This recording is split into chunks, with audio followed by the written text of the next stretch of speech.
Hey guys, welcome back to the channel. This is a story about What If Deku Was a Villain's Light Part 1. If you guys enjoy this What If and want to see Part 2, comment down below and let me know before I start. Please do support for more awesome content and leave a like, and don't forget to subscribe to my channel and also share this video with your friends and check out the description in my playlist.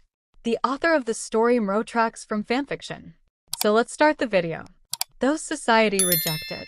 After the entrance of the young man whose form was decorated with hands, his own entrance was rather tame in appearance.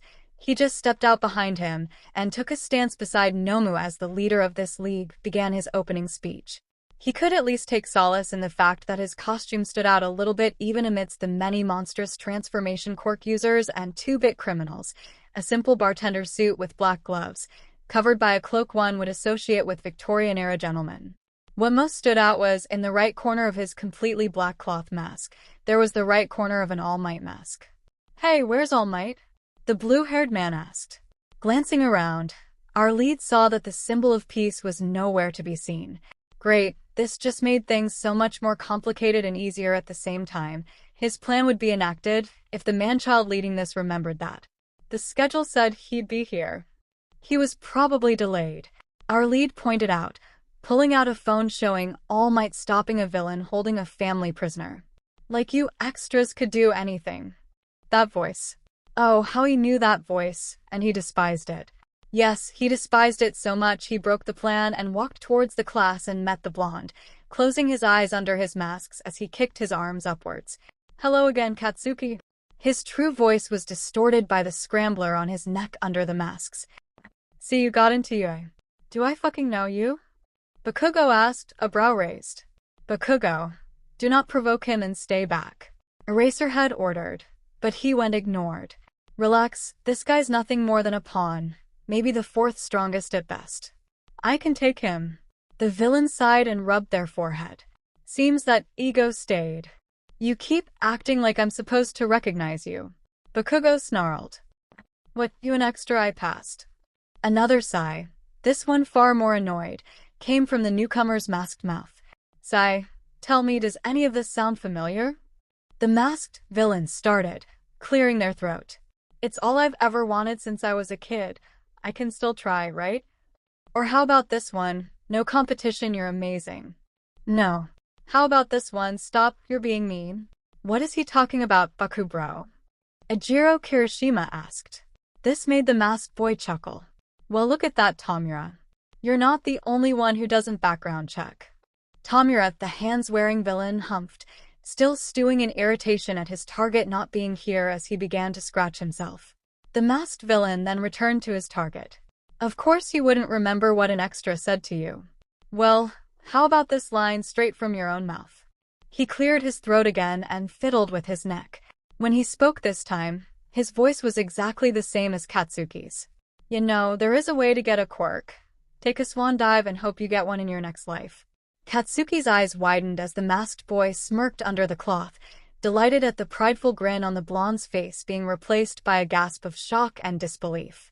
"No," the explosive blonde said as he took a step back. "And no way you don't even sound like him."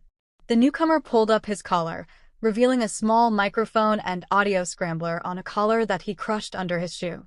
"What did you end up telling the cops when they asked you about me?" "They did ask about me, didn't they?" "You know, never mind. What lie did you tell my mother, your godmother?"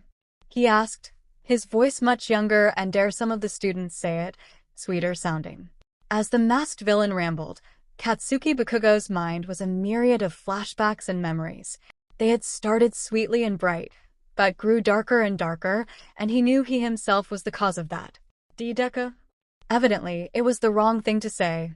While his face was covered, all could feel the newcomer steaming with rage.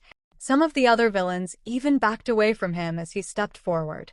"After all this time, you still can't call me by my name," he shouted, reaching for his cloth mask and beginning to pull it up. "Maybe you need to see your handiwork. Will that jog your memory? You egotistical, greedy, arrogant. Okay, you know what? I think there's been enough of this backstory info and drama." The blue-haired man growled, pulling the boy back while keeping his pinky and index upwards. "If All Might's not here, we'll settle with killing some of you brats." The air went cold with this declaration. Those words confirmed the masked villain's fears. 𝗏𝗵𝗲 had forgotten the backup plan, or hadn't been told it. Great. Now he'd have to do everything. Oh well, he got a good show out of it, at least. Eraserhead was dealing with the majority of the main attacking force with ease. No doubt his experience in underground heroism paying off. Told you to check out the other teachers. He smirked. How about you do something useful and get out there? The hands-wearing villain snapped. Gladly. He smirked as 𝐒𝐩𝐼𝐧𝐿's warp gate took him to the entrance, where 5 students and the wounded 13 stood in front of him. His conscience came forward. If it matters? I didn't want it to come to this. I'm sorry. 13 stood in front of her students and prepared to use her quirk, only for a portal to appear overhead. Best to get rid of the mini-boss. 𝗏𝗵𝗲's voice said as his hand made contact with the pro's suit, which began to turn to dust before several knives entered her back. Under his mask, the villain's eyes widened and his distaste grew. Consider that your penalty for everything.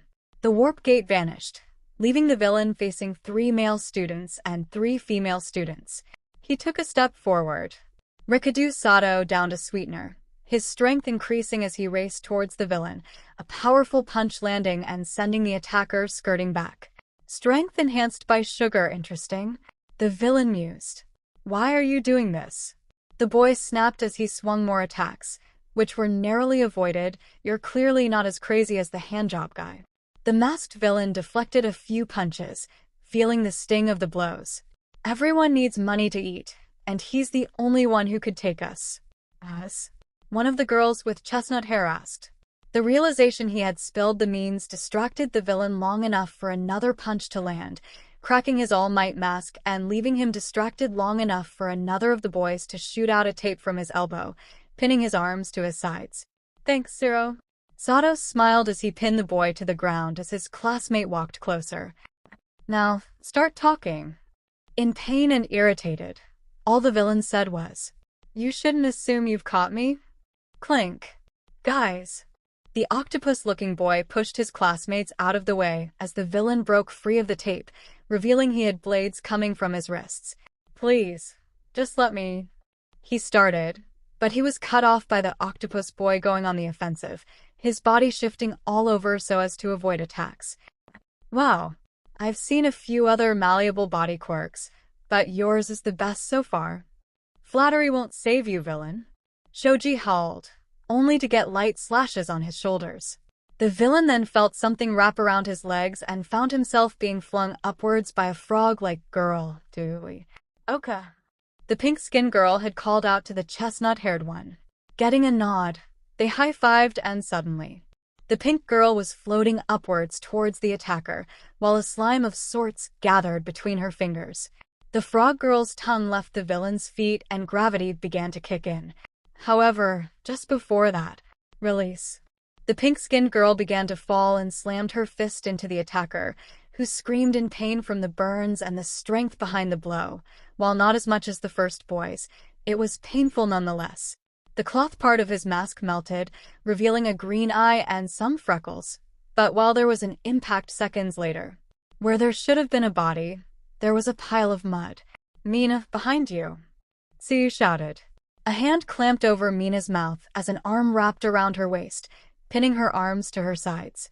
She felt something prick her side and then her eyes widened under her captor's grip. Her acid wasn't manifesting. I'm sorry. Her kidnapper whispered, genuine apology clear. 𝗓𝗏𝗏𝗧𝗏.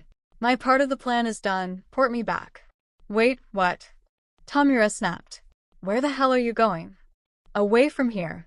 The villain snarled, his patience for 𝗏𝗵𝗲 dying quickly as he held onto his struggling prisoner. Your master knows how to contact me. Good luck getting something worthwhile with this screw-up. Hey, bastard. Katsuki had made his way over, with Kirishima close behind and fear overtaking his face. Mina. The villain's one visible eye turned to a glare as he placed one of his wrist blades at Mina's throat, making her wince. Katsuki suddenly stopped. One more step, Kun. The villain snarled. Go on. Take one more step. Unless, of course, you don't care about an extra. All that matters is stopping the villain, right? Deku. Let raccoon eyes. Katsuki started. My name is not Deku. The villain snapped. Where the hell is my warp gate, Gary? Hearing a groan over his intercom, the villain was relieved to see the portal manifest. His elation grew even more when an enraged All Might appeared on the scene. Release young 𝐎𝐻𝑒. The #1 hero demanded only to catch sight of the villain's one exposed eye. Tell the truth, was the kidnapper's only demand as he and Mina fell through the warp gate. Hands bound and gagged Mina as her apologetic abductor dragged her through a hallway after they stepped through the portal. Amidst her struggles, she could hear the echo of their steps and see that the hallway was made of rusty metal of sorts. There was a funny smell in the air, but she couldn't place it. The sound of rumbling machines also filled the air. She was brought out of her musings when Captor opened a door and flung her inside. Your quirk will return in 2 hours, the kidnapper assured her before closing the door. He then pulled off the cloth part of his mask and sighed as he fell to the ground. While his All Might corner mask was still there, his face was clear. Green eyes and hair which resembled a bush, with freckles on his cheeks. Gentle's going to be disappointed in you, you know. The boy turned to see a very large individual, wearing shades, a button-up shirt and undershirt with jeans and boots. Magna, aka Kenji Hikishi. Magnetism. She can apply strong magnetic polarity to people, either whole body or specific parts, around her within a 4.5-meter radius. Men are polarized south, and women are polarized north, although she cannot magnetize herself. Oh kiddo, you look like crap. Magna cooed. I was backed into a corner and needed to buy some time for us to get out of here. And the fact she's adorable has nothing to do with it? Kenji asked knowingly. The boy blushed but did retort. She is athletic, has an acid quirk, and she worked well with one classmate to bring me down. You mean the clone of you? Magna added. And I guess I'll buy that. Still going to tease you though. The boy groaned, and he could swear that in spite of everything that had happened to her in the past 10 minutes, Mina was giggling behind the door. The transgender then sat down. What really happened? He was there. Oh. You want talk, or? I want to forget. The boy confessed. It's been almost 1.5 years, but still. He hasn't changed one bit. And Tamura, oh dear Cammy, if he hadn't paid us so well. He found himself being brought into a hug, which he groaned into as Magna patted him of the shoulder. And now Gentle and La Brava are going to lecture me. I think I need something adorable. Well, you could talk to the pretty girl you kidnapped. I am kind of wondering what your deal with 𝗵𝗃𝗃 is, Mina said behind the door. Kenji, nay please. The boy groaned. And I'm not telling you. Okay. I'm done, Kenji assured her friend. Well, if you want adorable, Toga and Eri just started a tea party. The boy leapt to his feet and began to run. South side. Kenji then opened the door a smidgen, just enough for her voice to reach Mina's ears. Don't worry, sweetie, you'll be on your way home day after tomorrow at the latest. Try to take a nap, we'll bring you dinner later. She then closed the door and walked away, leaving Mina confused yet not as terrified as she felt she should be. Hot liquid fell into 2 very tiny cups as cooling, oceanic winds filled the air. Would you like some sugar, Toga? A 6-year-old girl with long white and black hair, red eyes, and a horn on her head asked. Eri-chan. Unknown quirk, seemingly time-related. 1 red please, Eri-chan. The older girl, around the same age as the masked boy, smiled. She had blonde hair and twin tails, sharp fangs and yellow eyes that shone with kindness to the little girl, who opened a small bowl and plopped in a noticeably red cube. Shifty, aka Himiko Toga. Transformation. The ability to transform into a physical lookalike of another individual, as well as copy their voice, as long as she has ingested said person's blood. The more blood she drinks, the longer she has access to that person's form. She can switch between the appearances of multiple people if she drinks the blood of more than one person. She can even duplicate a person's clothing, though. Her own clothes would overlap the transformation, requiring her to get naked beforehand. I'm back. Eri's eyes lit up and she abandoned the tea party to rush to the owner of the voice. Toga followed in suit, downing her cup of tea and racing towards her oldest friend. Mr. Deku. Eri beamed, hugging the masked boy, who smiled and ruffled her hair as Toga bounced up. So, how'd it go? she asked. They beat the clone, the boy said bluntly as he took Eri into his arms. Damn you, weak boy. If one were to look around, they would see several similarly dressed men in black and gray costumes. Some were fishing, others cleaning, and others still packing. Good call on your end to have me make that backup. 𝗬𝗧, aka 𝗔𝗵𝗲 𝗬𝗧, the ability to create an exact duplicate of anything, living or not. In order to duplicate something, Ghee needs to know the exact measurements and characteristics. He is limited to 2 duplication at a time, and said duplicates are not as durable as the original. Well, I wouldn't be able to do it without you, Ghee, the boy said. You're darn right.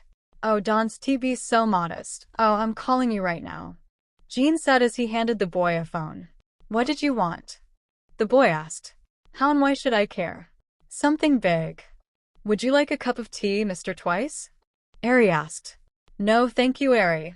Never drink something you don't prep yourself. Twice started, before changing his mind. Don't mind if I do. He then sat down, took a cup of steaming tea. While the trio cheered, the boy went back inside and answered the phone. What's the matter, Ghee? Back at UA, a jittery-looking blonde man with a stitch on his forehead, right between his brows, was staring in shock and All Might sent Nomu flying. The man said before beaming. Everybody is looking so stupid and confused. Also got the groceries. The boy chuckled lightly. I need to but some more. Okie dokie. Why ever would I do that? I took a hostage. You what? Ghee shouted through the phone. Good for you. Finally making an alpha move. Is that prick who screwed up your face? Magna has actually kept a diary of revenge fantasies in him. The boy began to fill up with embarrassment. Please just grab enough for one more person. He begged. Air travel or regular quantity. I'll grab a party's worth. I trust you, Ghee. Just get home safe. Not a chance, you punk. See ya in a few hours. The boy then ended the call, only to find Toga glaring at him. What's this I heard about kidnapping someone? She bluntly demanded, before adding. That is apparently not Katsuki Bakugo? The boy groaned. I was backed into a corner, had to fight some students. She has an acid quirk and is athletic, so it made sense to take someone who was not just quirk reliant. Also thinking about this now but not realizing at the time, pretty sure I've heard the name Ashido somewhere before. Toga had stopped listening after she. Now normally one might assume she was jealous of this new person and would wish them harm. Instead, her smile became somewhat somber and shy as she asked, Is she cute? Oh yes indeed. Kenji came onto the scene, smiling and grinning. I checked out her social media. She dances and does graffiti-style artwork on top of loving old monster movies. Toga's eyes beamed. You mean there might someone on his oil rig that'll watch my movies with me and not freak out or puke? Thank you, 𝐈𝐴. She took her friend into a hug, with Kenji joining in and lifting the teens outside, where they were spied by Eri and Twice. I want squishy hug. Eri beamed as she raced forward, Twice picking her up and joining in said hug. After a few minutes, the 3 allowed the 6-year-old to guide them back to her tea party, which was still intact. But before they could get started, Mr. Deku? Eri asked. With a sigh, the boy took off the All Might mask, revealing the reason he had worn it. The right side of his face was covered in a 3rd-degree burn, and his right eye was pale white. Deku, aka Izuku Midoriya. Quirkless / partly blind. How did these 4 meet? What keeps them together? Where are they? Will Mina escape whatever plans they have for her? Do they even have plans for their hostage? And who are their mysterious benefactors? To answer these questions, we must go back a year ago, to the fateful day a boy's spirit was crushed. Or perhaps we need to go even further, to when a broken man's mind truly shattered by his own hand. Or when a woman lost her best friend as a young girl was abandoned by those she depended on most in her time of need. Regardless of when we must start, that is a tale for another time. Tomura Shigaraki was not having a good day. All in all, this was due to his carefully planned, meticulously detailed plan going awry at every turn. First, All Might was late and the kids he was supposed to be teaching turned out to be at least sidekick level, on top of that badass eraser head living up to the hype. Then that green-haired brat had stolen his thunder by kidnapping one of the students, right after he practically gave one of the students his identity. And then All Might, in a fit of rage and wallowing in failure, had destroyed Nomu in 10 punches. 10 punches. Only double what he would have needed to beat the artificial human in his heyday. So yes, he was growing weaker, but not at a level 𝗵𝗲 could hope to kill him at, especially when his grunts were either too scared or quickly dispatched to do anything worthwhile. 𝗬𝗓𝗏 had warped him away in the midst of his vow to kill the symbol of peace. Then he'd had to endure Garaki giving a rant/lecture on how 𝗵𝗲 had wasted Nomu before an appointment came up, and he left to adopt his kindly doctor persona / Well, what will you do now? The calm voice asked over the video phone. Yes, you have failed in our objective and you have every right to be frustrated. But will you let that get to you? 𝗵𝗲 composed himself for his master. I know I shouldn't. This is just a reset, not a game over, but I'm so freaking pissed off. We had everything planned and then that brat came along and steals our thunder by grabbing a student. No one will take the league seriously now. They'll all think he was the top player. Does the public know? That gave 𝗵𝗲 a pause. Pardon. Answer me this, 𝗵𝗲. Does the public know that Izuku Midoriya was not part of our league? 𝗵𝗲 thought hard but quickly, and under his father's hand, a smile overtook his face. No, they did not. Remember this. Power is important, my boy, but power is not just strength or a core cone to near perfection. Information and controlling its flow can be just as grand. After all, turning one's weakness or anonymity into strength is a major part of success. And then 𝗵𝗲 realized that through that brat's actions, he had gained something after all. The knowledge that All Might had a failure to his name, and most importantly, the knowledge that UA did not do through background checks on the brats they allowed in. His master must have realized this, as his tone became happier. You are scheming now, are you not? Good. Use what information you have or can get to make the world fear your name, 𝗵𝗲 Shigaraki. If you need help, do not hesitate to ask. Until then, I leave everything to you. The call ended and 𝗵𝗲 began to visualize his new recruitment strategy. That is until he was reminded of that brat's involvement in affairs. Why was Master so determined to have that greenette shine and grow too? Anyways, I'll get rid of you and that gang of yours soon enough, Midoriya. 𝗵𝗲 promised to himself as 𝗬𝗓𝗏 poured him a glass of bourbon. Until then, keep doing whatever it is you do so I can ride your coattails until the finale. TSR. At the same time, UA was hounded by the press and 2 very enraged parents. Where is my baby girl? Maji Ishido roared for the 10th time, his wife Nia trying in vain to hold him back from attacking someone else aside from that reporter. She was not at all against her husband's rage, but she was giving the school the benefit of the doubt. The illustrious hero school may have pushed back and captured many criminals, and no one else was seriously injured, but Mina's kidnapping had rendered most of that moot. Especially in the case of All Might, with many of the reporters baying for an answer as to where he had been. 𝗧𝗵𝗲, now in his weathered and skinny troop form, was ordered to hide in the lounge room by Nizu until after the hastily assembled press conference. In spite of disagreeing with this, he did as he was ordered, watching TV while trying to gently coax any information he could out of the one student who had not been sent home. All Katsuki Bakugo had said since the teachers had first asked him about his relationship with his classmate's kidnapper was, I want a lawyer.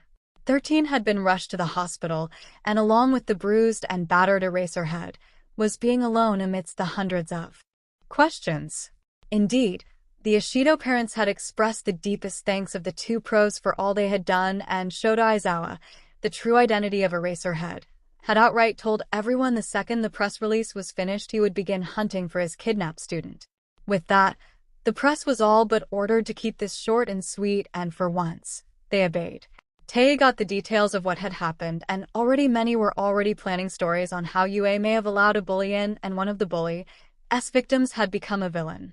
By the next day, Deku would be on the fast track to Destro and peerless thief infamy. But life and fate had other plans as suddenly, the screens and intercom flickered off before coming back to life. Ha ha ha ha. I am here. It was a clip from All Might's 10th year anniversary as a pro. Greetings, citizens. I know the world can seem like such a dangerous place, where villains lurk around every corner. Maybe you think you've reached your limit? But fear not. Because I will always be here with a smile on my face. And if we stick together, everything's going to be okay. Just keep your chin up and go beyond, plus ultra. The screen then flickered again, with several laptop tabs and windows opening and closing before another voice took over. A wonderful speech that is actually apropos of this situation. The screen flicked to reveal two gloved hands pouring a cup of tea. The world is changing, and sadly it will not be as grandiose and awe-inspiring as All Might. But it is a change that is sorely needed. You see, there was once a time when hero meant just doing the right thing and never giving up. No costumes, no villains, no money. Some fame, yes, but all of it passing with a few exceptions. If you are receiving this message, then congratulations, you have become part of history in the making. The start of a new age, one without pros and villains, instead replaced by mere humans. An age where hero is only used when it is truly deserved. The camera then moved up to reveal a gray mustache, sipping on the tea before turning upwards into a smile. After all Might has indeed done more than any other human, and that is what you have all forgotten. He is a mere man, an exceptionally powerful one, but one nonetheless. Are the few failures he has worth destroying what he has done? Does being ravaged by time and age mean he should be blamed for all that goes without him? Well, this is where you get to decide. Go back, your journalistic hounds, fanboys, and aspiring heroes. Search for the incident of All Might's battles with a deplorable human with the quirk of turning into sludge. To clarify, the one about a year ago in Mufasta. You will find most of the answers you seek there. As for the rest? Well, wait and see. TTFN. Ta-ta for now. The screens then went blank. TSR.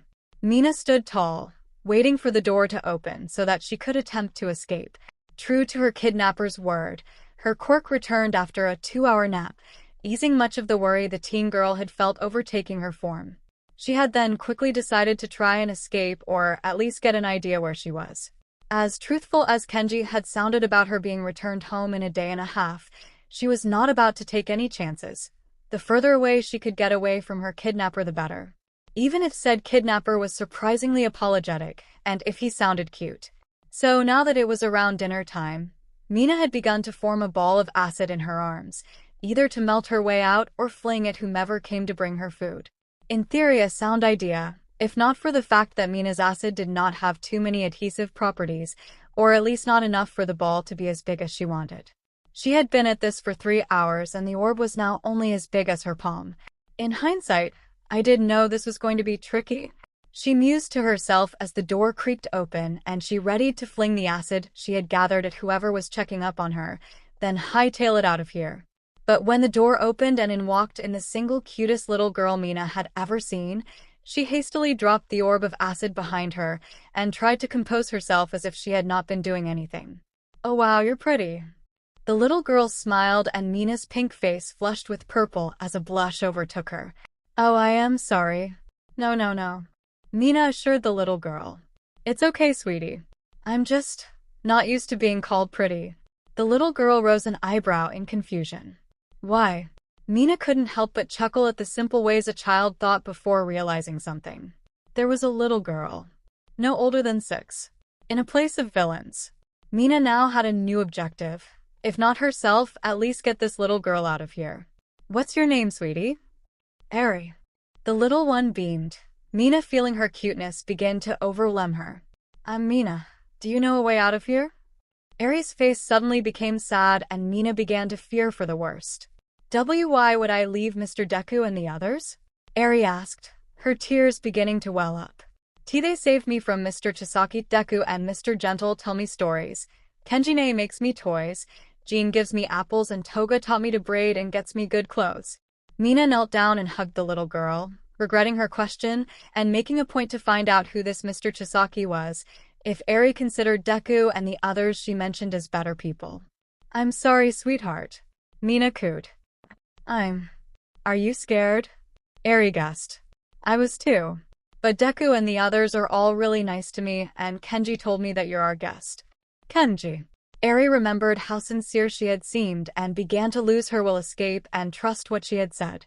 A rumble ended the sweet moment, and Eri broke the hug to take Mina's hand and drag her out of her room. "Dinner is ready." Eri beamed as Mina realized how hungry she was. As the little girl directed her elsewhere, Mina once again focused on her surroundings. Rusty metal halls, as she recalled. Now she could smell something relaxing and calming, something that reminded her of summer vacation. She then heard the crashing of water and caught a glimpse of window that showed the setting sun and a large body of water. Mina's layout searching was interrupted by the smell of stir-fry and the clanging of metal. Eri had brought her to a mess hall, where the food was layout, stir-fry, noodles, apples, and much to Mina's delight, okra. Her stomach rumbled again, and she let Eri drag her towards the table, and they reached for plates. A beefy arm grabbed 2 plates and served them hefty portions. An arm that belonged to a burly person in shades. Kenjine. Eri beamed, reaching for a hug, the server picking her up and handing Mina a plate. Mina is really nice and pretty. She tried to save me 'cause she thought you were mean.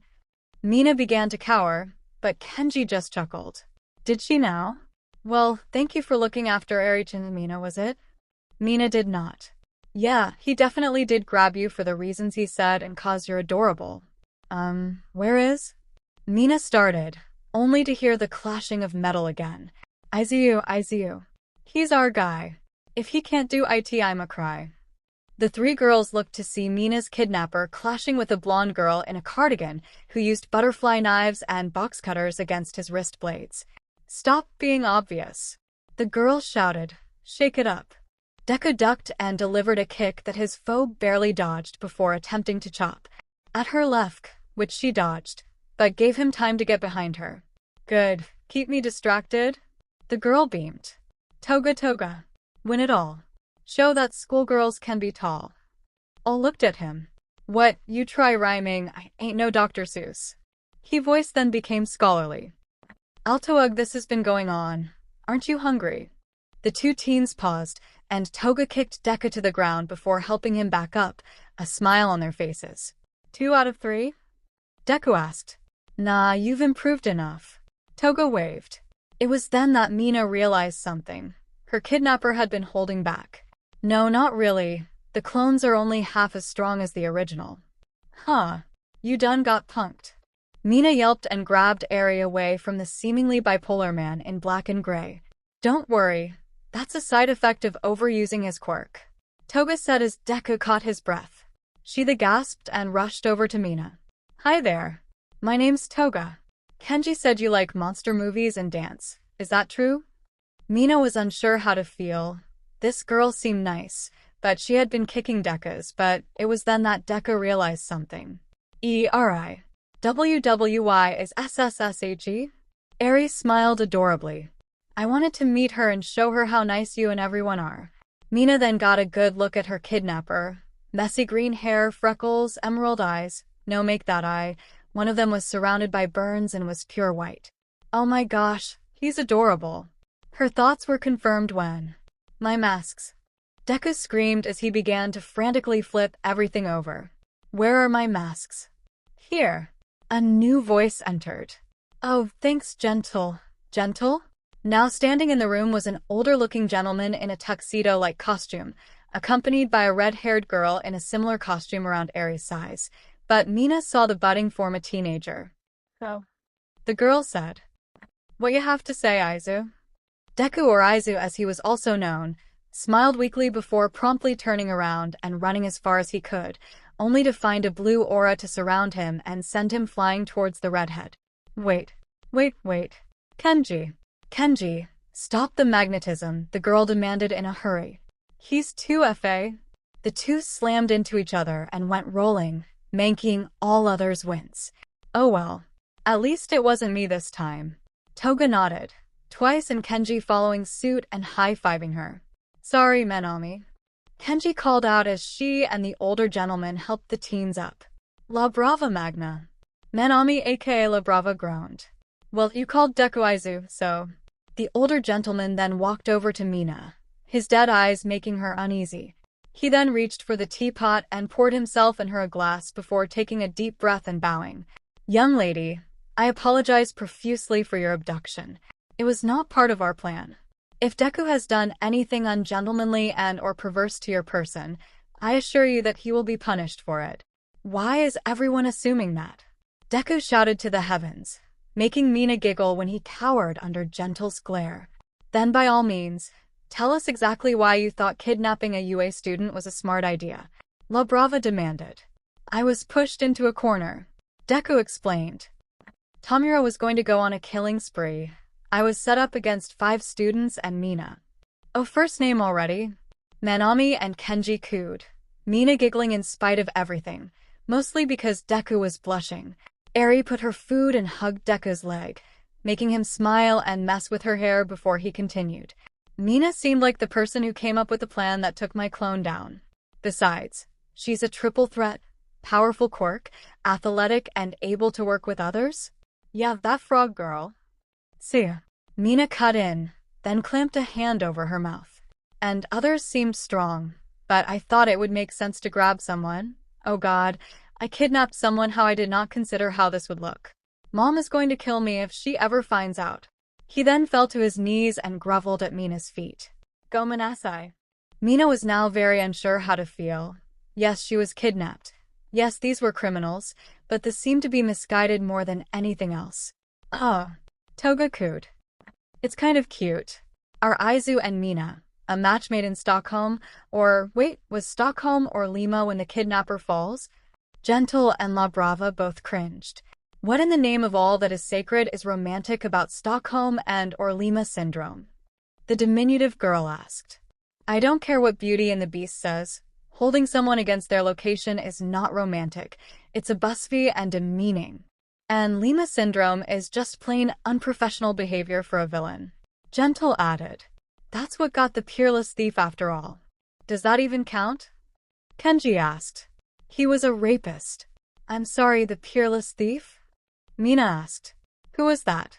Gentle and Deku looked at her in shock. Does UA not have a famous villains class? Gentle asked. You kids are being entrusted with future and know nothing of the past? I think they learned that in 3rd year. Deku mused. Fair point. Well, enough of that. Let us eat. Also, by all means, young lady, do try to escape. Gentle mused, shocking Mina. Just know that it is a non-stop 3-day swim to the nearest port, and we have only motorboat that is in less than ideal condition. Said I was sorry. Twice moaned. Then how are you guys able to come and go so easily? Mina asked. A fair question. This oil rig was used by the Meta Liberation Army as an interim base at the Army's early days. One of the original Destro subordinates had a tunneling-based quirk and made such a tunnel that connects directly to Mephasta's sewer line to this rig. The Meta Liberation Army? Mina asked. Okay, is there anyone else we hero students don't know about? Now everyone seemed nervous, so she dropped it and they began to eat. On the upside, 𝗵𝗲𝗄 beamed. Gentle, the video of you hacking into UA has 1 million views already and people love it. She then smiled warmly as Deku. Thank you, Aizu. Deku just blushed and kept eating. Mina looked to Toga. So, you said you had some old monster movies? She asked. Yep. And slashers too. You wanna watch some? Deku can't stomach them. If these movies scare Eri-chan, I swear on my dad's life, wherever the heck he is, Deku cut in, I will toss them into the ocean. Somewhere abroad. Achoo. A fire alarm rang and the sprinklers in the office activated. Damn it, Hisashi. Cover your mouth. Sorry. Back to the rig. After dinner, Mina finally had to ask. Are you guys really villains? I mean, yeah, you kidnapped me, but you feed me good. You take care of Eri. That is a hard one to answer. Gentle said. If you have some answer. Most of us were rejected or lost amidst society, but then we found each other. In spite of not saying anything, Gentle gave Mina a lot to work with. Mina, movies are set up. Toga called out. And Aizu and Eri are joining us for the first few. They're pre-quirk age. Mina, her interest piqued, dashed away to join her fellow teens and little girl in a marathon. The 3 adults and older teens smiled at scene. I hate to say it, but maybe this time Lima syndrome could be good. Manami sighed. Izuku and Toga really could use a friend. Kenji smiled sadly. They're so cute. I love it, platonic or romantic. Jean added. TSR. A few hours later, 𝗃𝗏 left through the secret tunnel and made his way to a scuzzier part of town, where he found someone waiting for him. "Thank you for agreeing to meet with me." A katana that's seen better days was then leveled at his face. "You have some explaining to do, 𝗃𝗏." A man adored in red and badge with many blades and wild black hair growled. "You were so much more affable on the web." 𝗃𝗏 smiled. "That was before your supposed protege kidnapped a UA student." 𝗃𝗏 sighed. He adored 𝗧𝗏. He truly did, but that boy was going to give him so much trouble. "Before anything else, at least allow me to tell you the story of the kidnapper," 𝗃𝗏 begged. "If you are not convinced, we shall part ways." His company ran the blade across 𝗃𝗏's nose and licked the blood before sheathing his blade and sat down, producing a burger meal. "You told the press it was about a year ago, right?" "I know the basics of the incident." 𝗃𝗏, frozen in place, recollected what he knew and tried to choose his words carefully. "Well, do you recall what I said about All Might being human as I tell you this? Most of what you want to know is not mine to tell." 𝗃𝗏 explained. "So, I shall tell you what I can, and you shall have to figure out the rest yourself." His guest nodded and motioned for him to begin. However, he never dropped the rusty blade that he kept pointed at 𝗃𝗏. "It all started a little under a year ago." "A year ago? Oh, come on," 𝗵𝗃𝗲 has shouted. That was the best video yet, and not a single yet comment or view in 3 days. It was a tiring existence for them, filming 𝗃𝗏's outstanding exploits to properly educate the masses on the gentleman villain archetype that had all but died out after All for One had retreated into the shadows, the announcements, the attacks, the mystery and how he did it all. Admittedly, yes, 𝗃𝗏's crimes were rather low-level, but she saw the brilliance of his plan to slowly climb the ladder of villainy. This way, he'd go down in history as someone who evaded the pros for a great long while. "Patience, 𝗵𝗃𝗏." 𝗃𝗏 smiled as he poured them some tea. "Take a break. Have a cup and some pastries. I managed to sneak a few strawberry ones from work." The diminutive girl sighed and moved to the table of their apartment. Maybe some sugar would do her some good. However, just before she could leap from her chair, she got a notification, a message.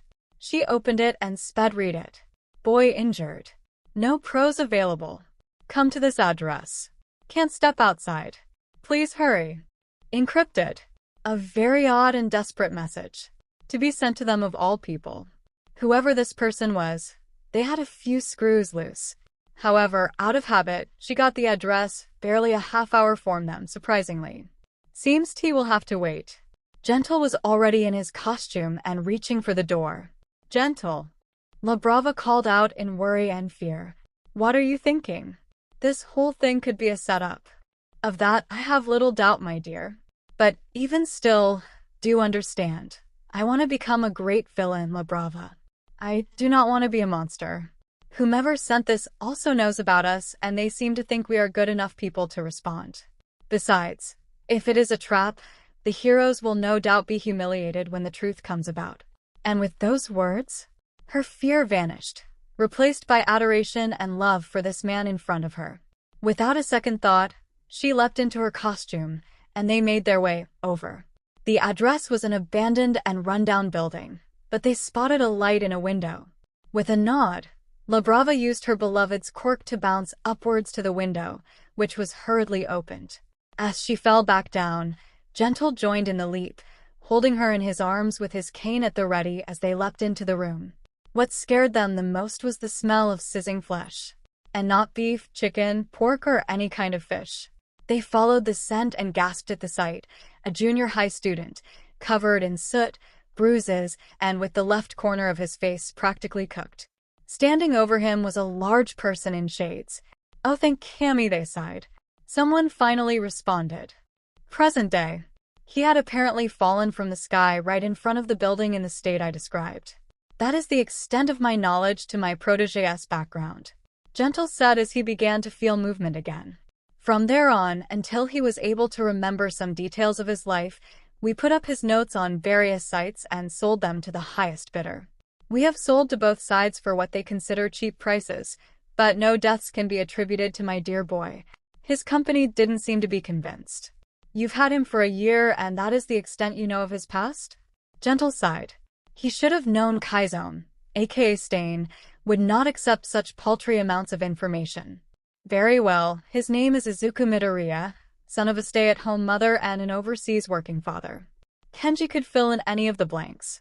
But to give you an idea of his intellect, the gray-haired man produced a student notebook labeled Notes for the Future Volume 10. Stain took the notebook and skimmed through it, finding sketches upon sketches of the false heroes he despised so much, all at the level of a police artist of manga. He then skimmed again, finding breakdowns of Kurik's weaknesses and suggestions for attacks and suits. The quality of these notes, if they were indeed from Gentle's protege, gave his story weight. And to think, someone this bright was not even in high school yet when he made these notes, if the dates were any indication. "Take me to this boy," Stain ordered. "The way back is not pleasant." Gentle started, but Stain shoved him aside and lifted the manhole cover. "No worries. I lost my sense of smell when I cut off my nose." Gentle stood back as Stain made his way forward. "Whatever is wrong with that man?" Back at the oil rig, the three teens and little girl had been having a wonderful time, binge-watching cartoons and cheesy monster movies. Izuku even went without his masks and genuinely laughed.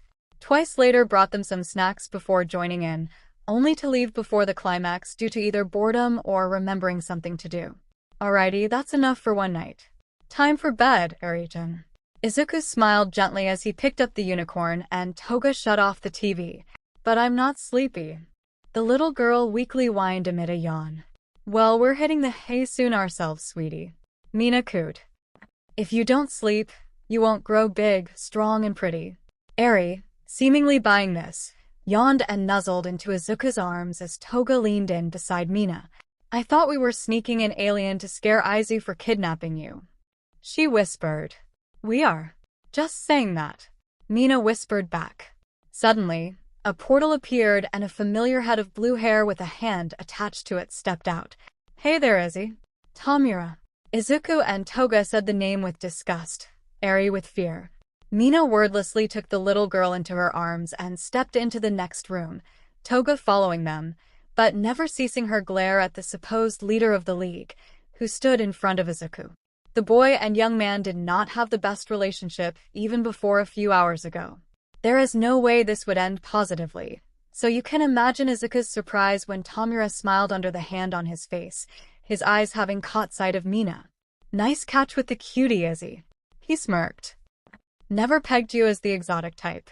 And to get her so comfy in a few hours, you gotta be the patron saint of Stockholm Syndrome or something. It's not like that." Izuku gritted through his teeth, irritated that even 𝗵𝗲 was coming to that conclusion, even if he wasn't entirely against the idea of such a pretty girl liking him. "Never mind, focus on 𝗵𝗲. What do you want?" "To thank you." 𝗵𝗲 beamed. "Thanks to your little rampage and kidnapping, the League's getting noticed and feared. Now your stunt did cost us Nomu, so I'm gonna need you to hand over Knife Girl and 𝗵𝗲. "No deal," Izuku said. "You know what our deal was."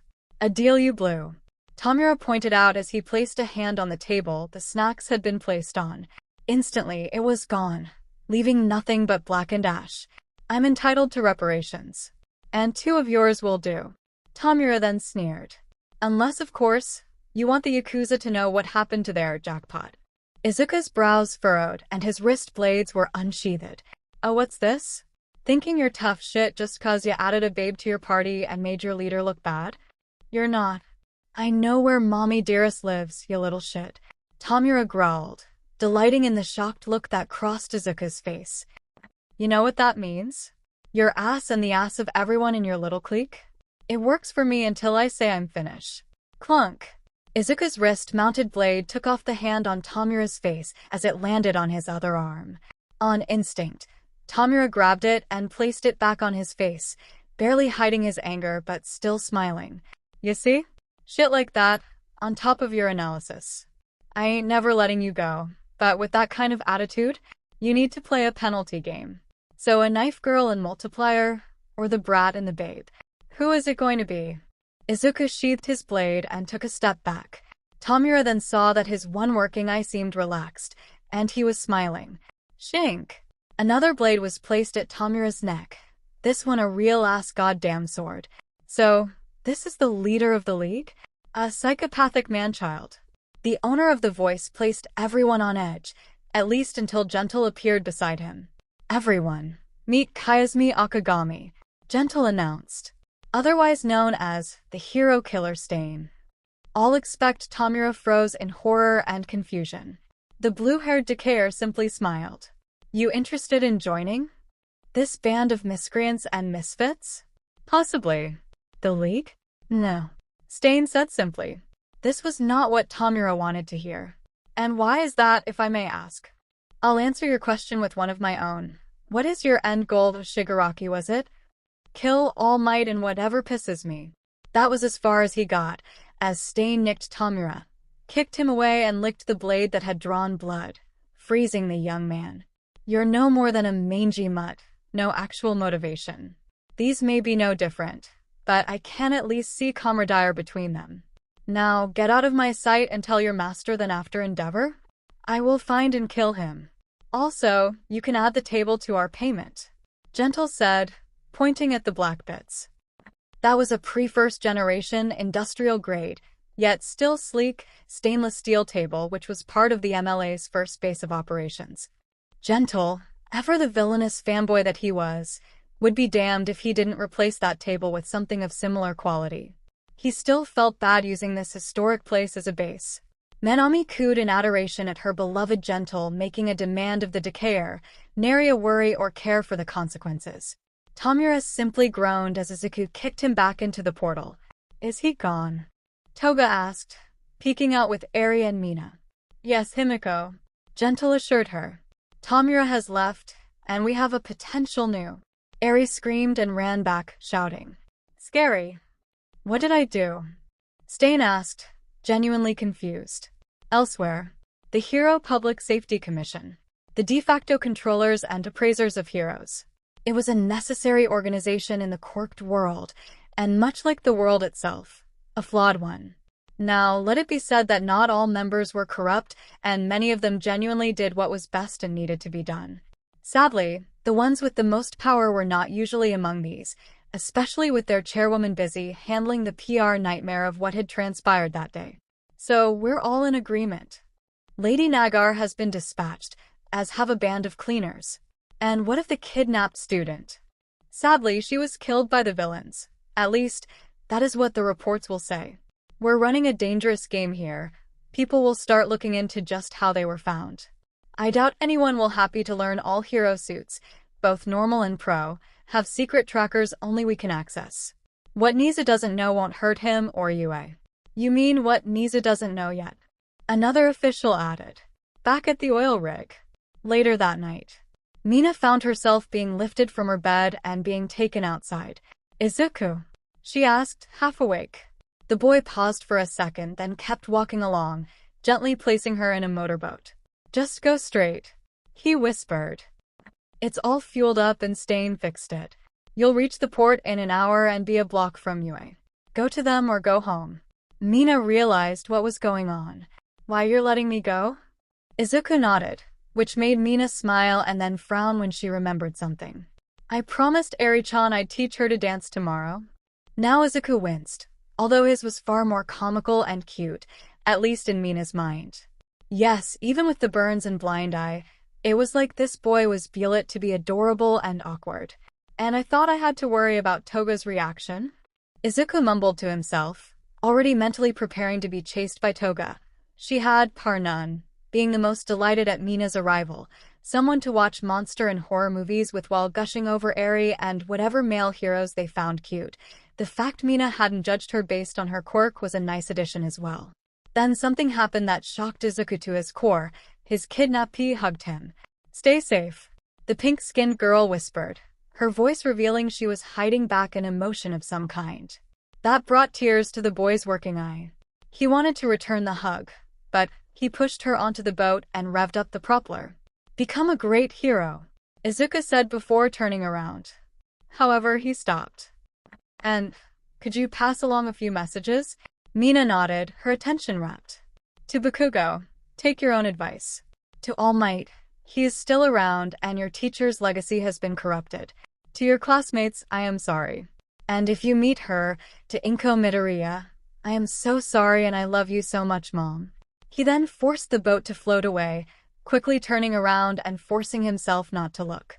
He didn't even notice the others waving goodbye to their prisoner sadly, minus Eri, who was sound asleep. Oh great, Izuku mused internally. That is not going to be easy to break to her. Manami then broke the silence. We got to pack up and move. They all did just that. At least, that had been the plan.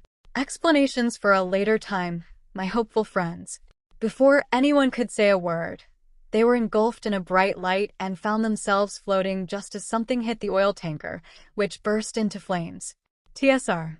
The pink-skinned girl had nearly fallen flat on her face when the explosion occurred, the fray of it speeding up the boat ever so slightly. She quickly looked over to see the oil rig aflame as worry and dread filled her form. Mina. The teenage girl was stopped from screaming as she looked over her shoulder and spotted a sight that both relived and horrified her. Eri, stirring from her sleep in too. Drowsy to full understand what had just happened, Mina, a confused and whimpering Eri in her arms, ran through the streets as fast as her legs could carry her. From the port her boat had reached, she could already see Yue, even in the darkest parts of morning.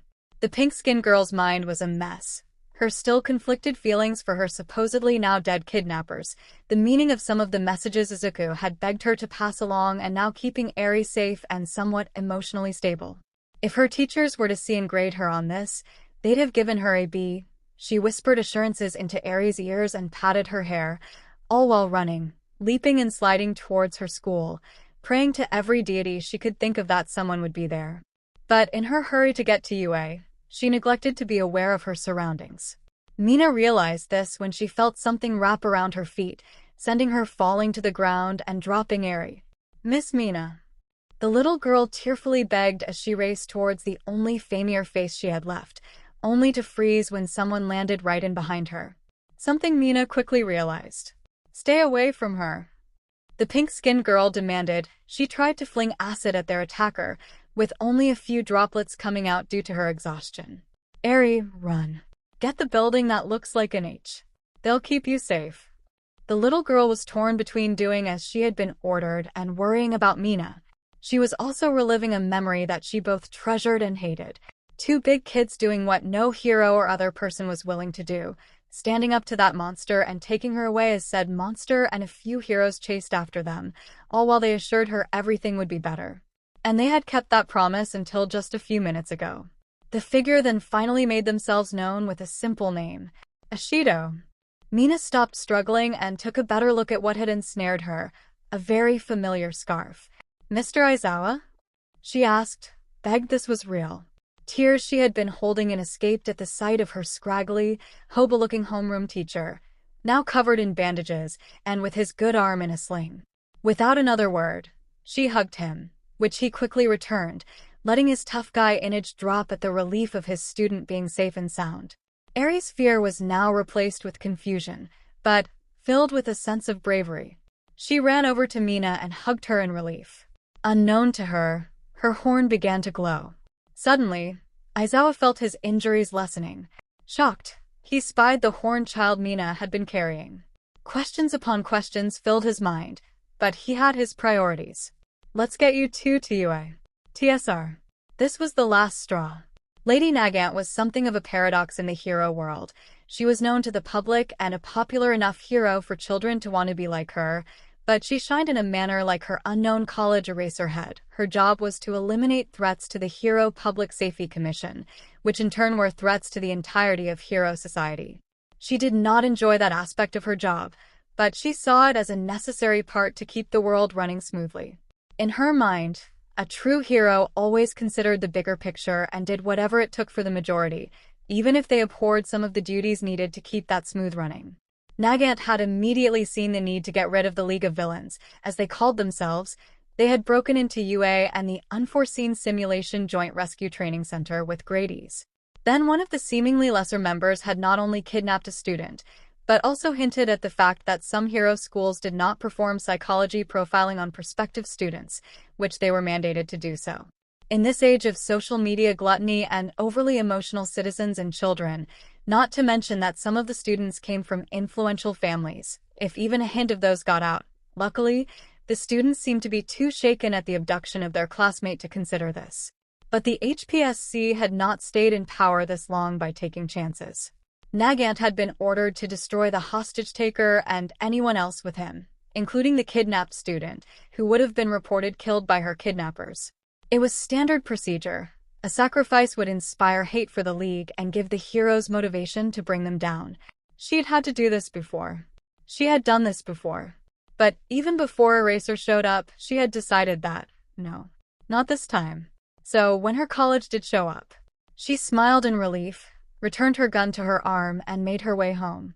Unknown to her, her choice would ultimately prove to be the best decision she could have made. TSR. What? 𝗵𝗲 asked. The oil rig was destroyed. What? Shigaraki, I know you're not deaf. Ujiko started. I heard you. You wrinkled old prune. I just don't believe you. 𝗵𝗲. His master called out, calming the young man down somewhat. I understand your anger. I even say I am glad to see it. Losing such valuable subordinates and resources are indeed bothersome and enraging moments in life, but you must always find the silver lining. 𝗵𝗲 racked his brain to find a silver lining in this cruddy situation, and then he found several. The heroes had killed his source of info and a heroic student. Killed. On top of that, the hero killer as well, who, while 𝗵𝗲 loathed to admit it, had his fans. Many would pick up on this. Spin a sob story or two and thugs would flock to him. And not just thugs. Other villains would want to back up the League now that the heroes had dealt such a terrible blow. Powerful villains with resources 𝗵𝗲 could use. The Decayer then recalled that Izuku had been brilliant but quirkless. He could use that tidbit of info to further prove how rotten this society was. Such a mind, wasted so early. Then a strange feeling filled him. One of regret? Sadness? Envy? Why? He had loathed Izuku from the moment they met.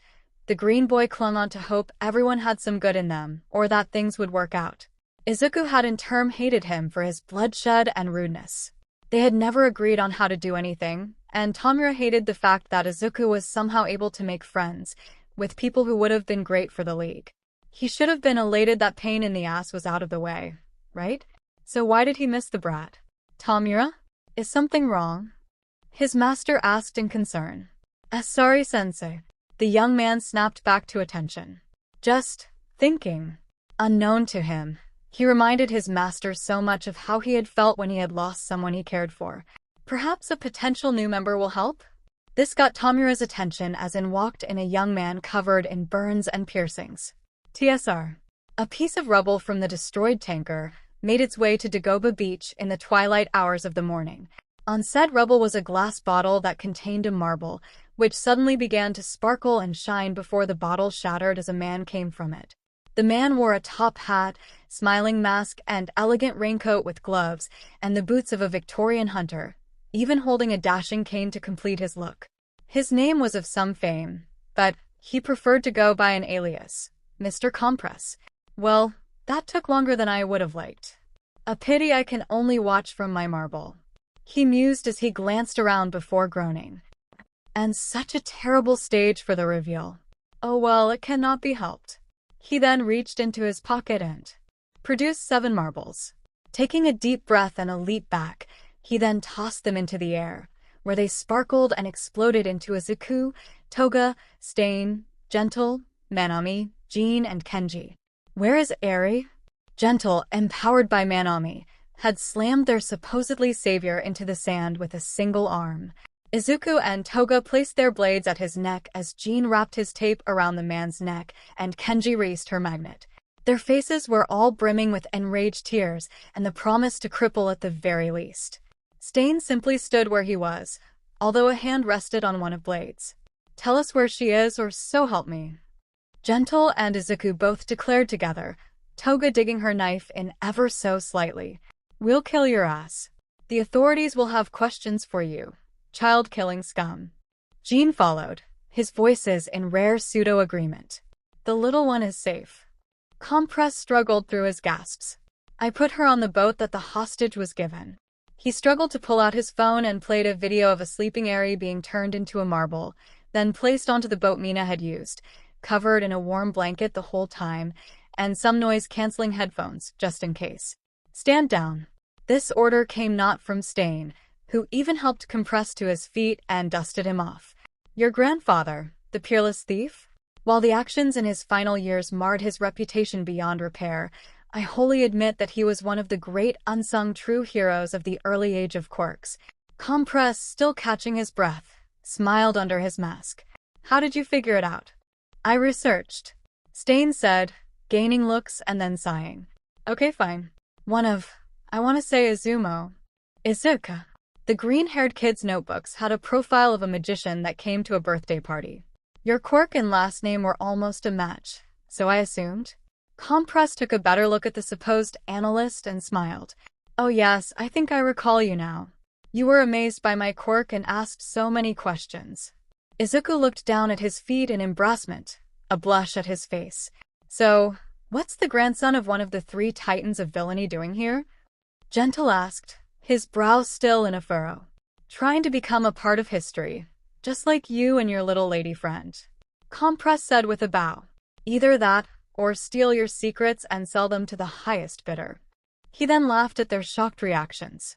Sorry, I do so love the drama even now that I'm a full-on villain. To be honest, I want to join you lot. I was originally going to the League, but when I heard how the supposed leader wanted to murder children. Izuku smiled, already liking this guy. Let's keep him. We don't need another gentle. Jean said. Question. Toga cut in. How did you know where we were? And how do we know you're honest? Kenji asked. And that we were going to be attacked? 𝗵𝗃 stood at attention. As I said, I was planning on joining the League, even got I suppose you could call it an interview. But the young Shigaraki was in no mood to see me, so I was about to take my leave when he had that shadowy fellow create a portal. I managed to use my quirk on myself to slip into his pocket as a marble he dropped during your little scuffle with him, Q. After that, I just had to wait. As for how I knew of the attack on your base, well, he chuckled. One of the heads of the HPSC has a blabbering mouth and is in close contact with someone who is very dear to me and just so happens to own a publishing house while writing for the papers in the meantime. TSR. Chitose Kazuki, aka Commander Curious of the Meta Liberation Army, suddenly sneezed, spilling her coffee. But rather than be annoyed, smiled. 𝗵𝗃 must be talking about me, hopefully to that Izuku boy or Toga girl. She then continued her research onto the children, although this was far less enjoyable than usual. Yes, it would make a wonderful article or two, but what she was finding out filled her with disgust. TSR. 𝗵𝗃 himself then sneezed, and irked under his mask. Oh come on.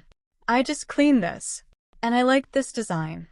The assembled laughed at his misfortune before Kenji realized something. Not that I'm not grateful we're alive, but where are we going to stay now? Gentle and La Brava's apartment is barely enough for them, and well, Izuku is kind of a wanted kid. Oh wow, thanks for the reminder. Izuku groaned, Gentle and Kenji gently patting him on the shoulders. Is he though? Toga asked. I mean, by the looks of things, we're all dead in the eyes of the heroes, right? That got everyone's attention as 𝗵𝗃 snapped his fingers in realization. I almost forgot I had this. He then handed Gentle a small folder of paperwork. TSR. The officials of the Hero Public Safety Commission had been focused a little too much on their seemingly successful mission to think of something going wrong in the aftermath. After all, they had crippled All for One's organization and no one aside from Nagant, who had a spotless record, minus her killing of the overly ambitious and arrogant previous director, was in the wise. So, you can imagine their shock and worry when Nizu invited himself and the girl who had supposedly been killed at the press conference wherein they had spun a tale of the villains doing themselves in and taking the life of said kidnapped student. Did you really think I wouldn't find out? Nizu asked, his smile still present but now firm as he stepped toward the podium and, with some aid from Vlad, hoisted himself to the microphone and began to spill their dirty secrets.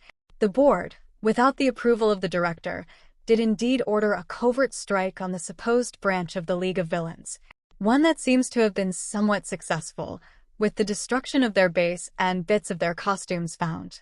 However, one must ask, how did they find them so quickly if we heroes and the police were scouring for clues? The officials wanted to stop 𝗍𝗬. Any other person would have moved too. Consequences be damned. In anyone's mind, it was better to at least look a wee bit suspicious than have your dirty laundry aired. But they knew him well enough to know he was counting on this. Hell, they had lost the moment he had stepped into the room. It turns out that, ever since All Might's graduation, 𝗍𝗬 explained, each and every hero costume, be they pro or student, has had a tracking device installed inside it. The silence was deafening. TSR. From his penthouse suite, Hawks cackled with delight at karma being served. He then texted his agency and told everyone to take the next 2 days off before returning to his cackling. TSR. Something I had long expected but never had proof until today. The bear mouse smirked, shooting the officials a smug look as the director hit her officials with a glare. You are all fired, she growled, disgust at their actions clear as she made her way to 𝗍𝗬 and then, in full public view, groveled. Words cannot undo what has been done, but I promise here and now, if I still have my position once the investigation is finished, there will be no more secrets. She looked over to Mina. Miss 𝐒𝐻𝐸𝐺, I apologize for. Oh, it's not just young 𝐒𝐻𝐸𝐺 or her parents you'll need to apologize to, 𝗍𝗬 said, his smile now gone.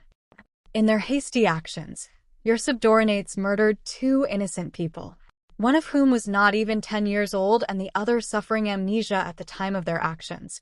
Now the officials knew they were screwed, and inwardly, 𝗍𝗬 delighted at this.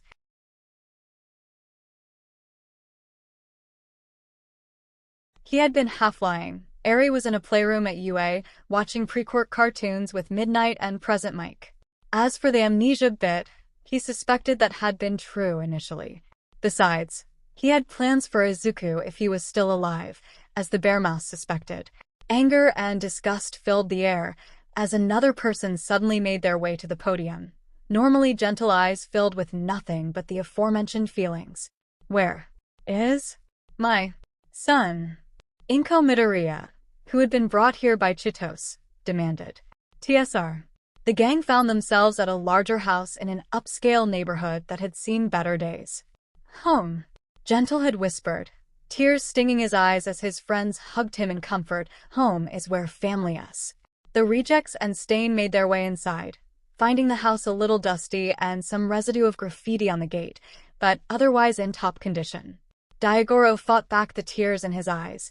He had bounded up to his childhood room and tore the door open. To his shock and relief, it was exactly as he had left it. Gentle, look at this. Nanami called her beloved over to the desktop computer, where she opened a file that read, 𝗬𝗏𝗄, deluded by society. The file opened to reveal several images and an audio track. By the looks of things, someone had been working on a video about him. How did you? 𝗬𝗏𝗄 asked Compress. Sleet of hands, was all the masked villain said. Kenji and Jean had already chosen their rooms, while Izuku and Toga moved to check out the fridge. Before they could, however, this is where I leave, Stain said with a bow. I have much work to do. As the vigilante rushed to step out, he sensed he was being followed. Glancing over his shoulder, he saw the 2 younger members racing after him. Don't go too far, you two, Kenji called out desperately, only to see the 2 teens were out of her voice's range. With a sigh, she made her way to her room, where she opened the closet and was shocked and unsurprised at the same time. So many nice clothes and none my size, she sighed. This is a dump. We're in heaven, Twice said as he began devouring a drumstick. The sudden realization of what he was doing got everyone's attention. Jean, Kenji asked, where did you get that? The fridge. It was then that the adults realized something was very amiss about this whole thing. A fully stocked fridge? A closet full of nice clothes. Compress. Explain, 𝗬𝗏𝗄 demanded. No need. Our soon-to-be benefactors are arriving shortly. Suddenly, the door opened, revealing a family of shining blondes. 𝗏𝗏𝗄𝐻𝗑 𝗏𝗏𝗄 dans notre maison? The mother asked in fear. Despite this surprise, 𝗬𝗏𝗄 quickly slipped into his gentle persona and responded, Bonjour. Nous sommes vos nouveaux colocataires. 𝗬𝗧𝗵𝗲 𝗵𝗲 added. TSR. He hasn't committed too many flashy crimes yet. Jiren, the League's broker, explained to his master's successor in regard to the potential new member. But he hates the hero system more than most, and his quirk makes covering up messes easy. He also smelt of ash, rotten meat, and the piercings chafed against his burnt skin, which was hard to look at. In other ways, the perfect candidate for a league of villains, image-wise alone. So, what's your name? 𝗵𝗲 asked the edgelord that stood in front of him as he reached for and poured 2 glasses of bourbon. These days? I'm going by Dobby. A gravelly, bored voice responded. I meant your real name. 𝗵𝗲 sighed, annoyance filling his form. Still, he managed to keep his cool. After losing Izuku and his gang, he was not about to lose a potential new party member. Dobby was initially going to deny this request. He didn't want to reveal his big secret to someone he'd be quick to abandon when things went downhill. But before the burnt young man did this, a realization came to him. Thanks to this guy, All Might, the smiling bouffon who had caused him so much pain, now had a major failure no one could deny and forget. This would make people realize how useless the heroes were. And that suited him just fine. If the paragon of hero society, the symbol of peace himself, had a failure and dirty laundry, well, then people would look into the other top 10. So he took the other cup and smiled before answering. Todoroki. Tuya Todoroki. Underneath his father's hand, 𝗵𝗲's eyes widened before narrowing in delight, and a manacled chuckle escaping his lips before he and his new partners clinked their glasses. Welcome to the League of Villains, Tuya. My real name is Tenko Shimura. While Dobby didn't react much to this reveal, not that 𝗵𝗲 blamed him, he smiled. Just make sure we do expose these fakes of heroes, or... A blue flame erupted from Dobby's free hand. 𝗵𝗲 smiled and simply let his glass turn to dust. I think they're going to get along just fine. Jiren smiled. TSR. As the press release Nizu had crashed continued to play on screens all over Japan, Kichisaki screamed, roared, and threw anything and everything he could get his hands on. Several of the lower-ranking Yakuza, unfortunate enough to stray into his path, suffered quick and painless but very messy deaths. Eri was dead.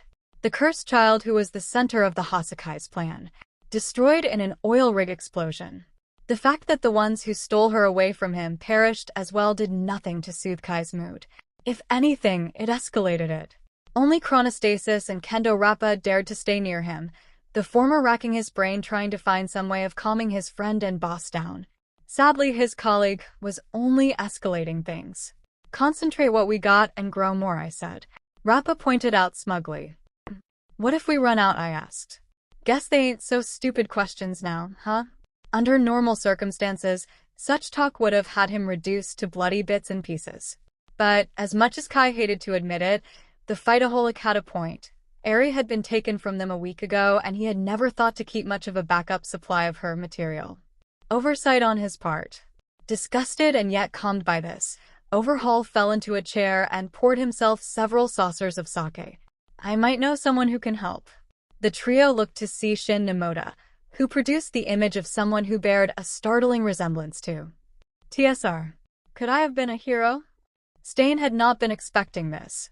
When Izuku and Toga had chased him down, he had prepared to demean them for believing in the facts so many adored and worshipped.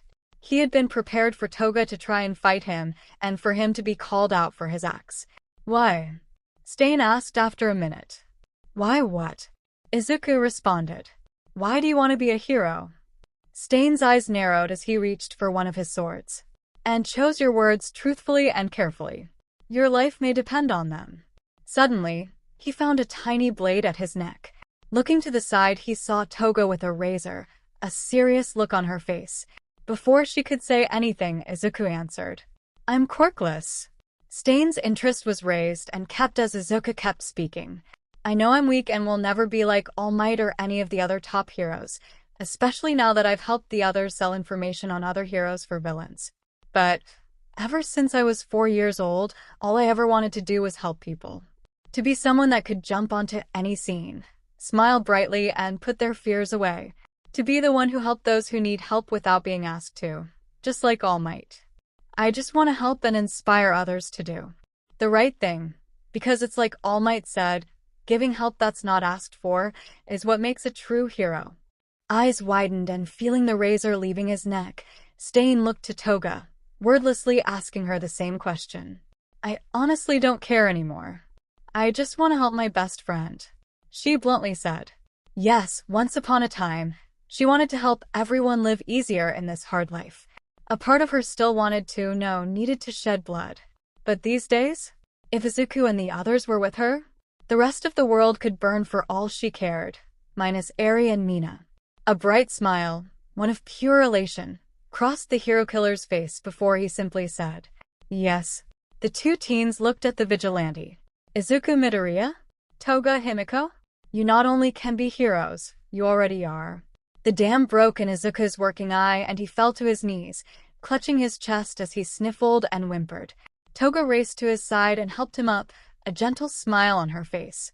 A similar smile soon covered Izuku's face, and they looked to Stain, saying, thank you.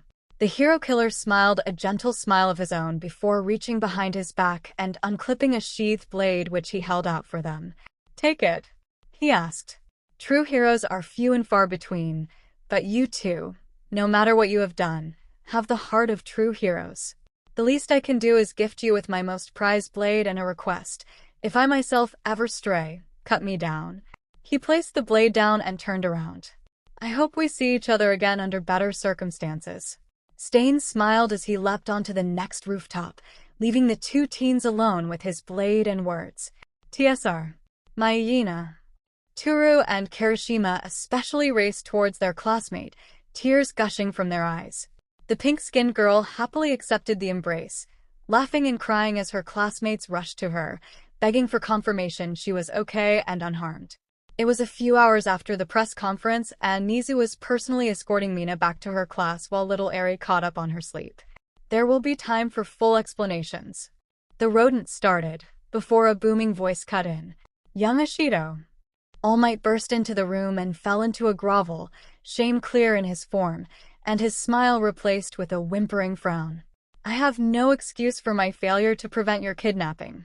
Please, name your punishment for me, and it shall be done. Mina desperately shook away the grovel, before remembering Izuku's words. Guys, there are a few words I have to say.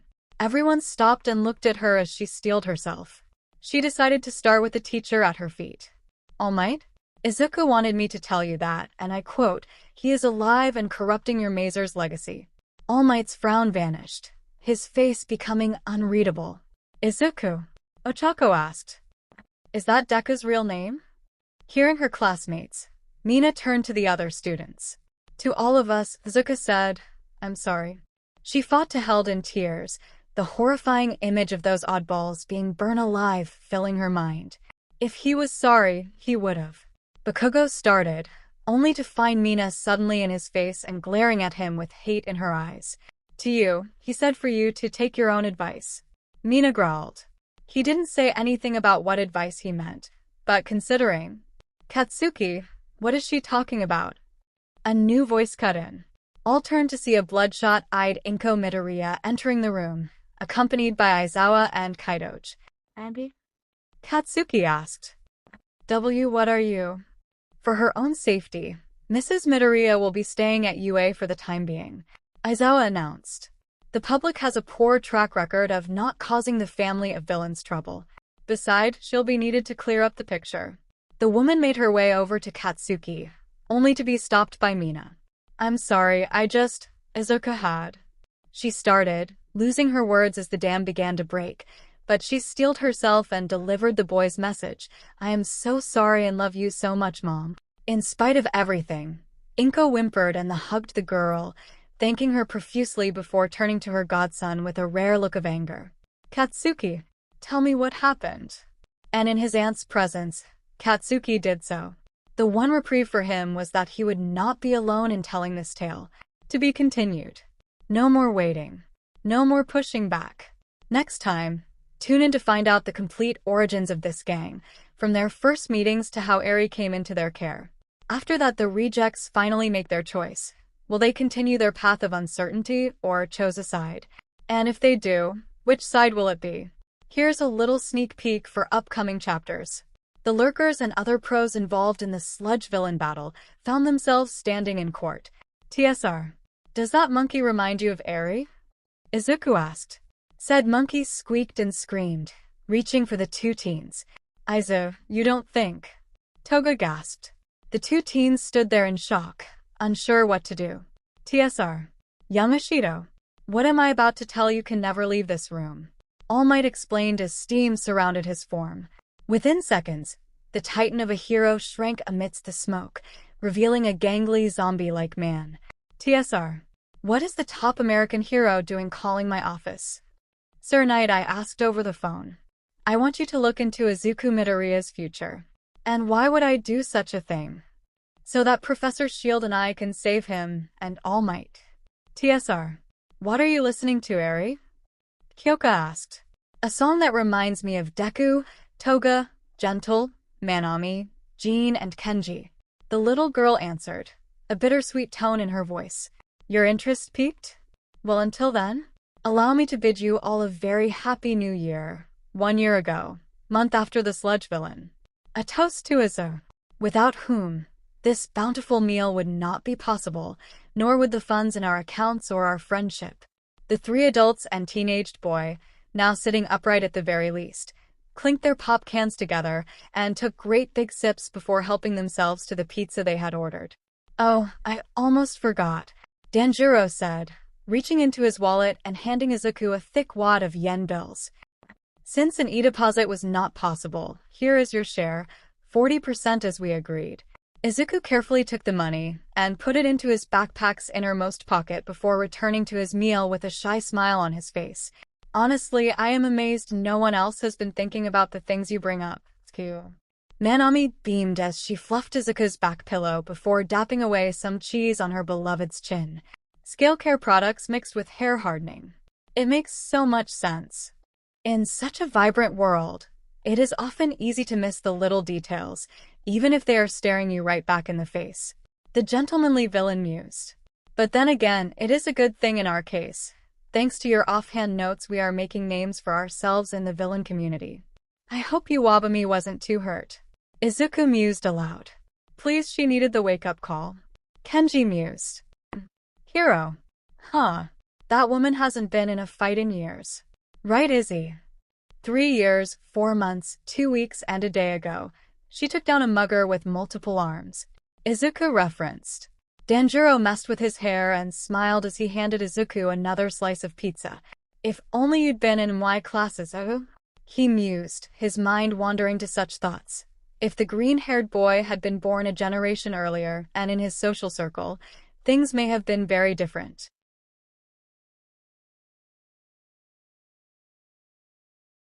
His grades would have improved at the very least, and he'd have a friend, even if, looking back, Danjiro would have only done such to leech off and get his dream off the ground.